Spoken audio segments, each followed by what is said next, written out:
नागपुरात संक्रांतीच्या दिवशी दोन तरुणांचा मृत्यू झाला। एक तरुण पतंग पकडण्यासाठी रस्त्यावर धावत असताना हृदयविकाराने मृत्यू झाला।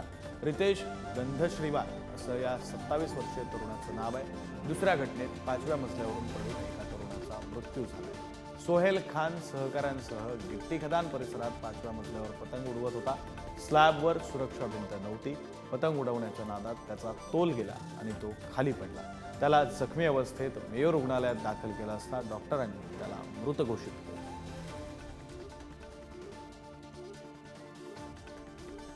बातम्या आपण पाहतोय नागपूरमध्ये काल पतंग उडवण्याच्या नादात खरं तर दोन तरुणांचा मृत्यू झालाय। एका तरुणाचा पतंग पकडण्यासाठी धावत असताना हृदयविकाराचा झटका आला म्हणून मृत्यू झाला, तर दुसऱ्या तरुणाचा पतंग उडवत असताना 5व्या मजल्यावरून खाली पडून मृत्यू झाला। तो खाली पडल्यानंतर त्याला मेयो रुग्णालयामध्ये दाखल करण्यात आलं, मात्र मेयो रुग्णालयातील डॉक्टरांनी त्याला मृत घोषित केलं। आपले प्रतिनिधी जितेंद्र शिंगाडे आपल्यासोबत आहेत, त्यांच्याकडून अधिकचा तपशील घेऊया।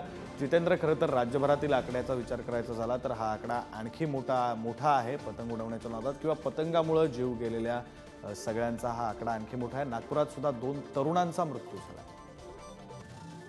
मकर संक्रांतीच्या दिवशी पतंगाच्या नादामध्ये दोन तरुणांचा जीव गेल्याचं समोर आलेलं आहे। एका घटनेमध्ये पतंगाच्या मागे धावताना हुडकेश्वर परिसरातील रितेश गंधश्रीवार हा 27 वर्षाचा तरुण होता।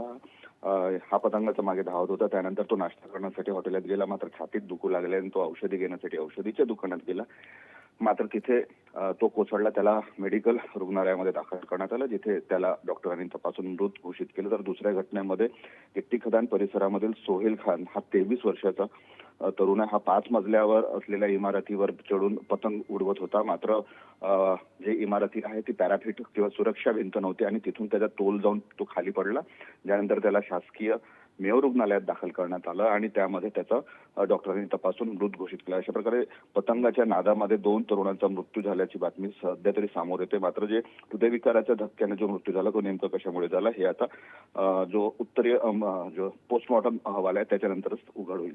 बरं, धन्यवाद जितेंद्र, तुम्ही दिलेल्या या सगळ्या सविस्तर तपशिलासाठी।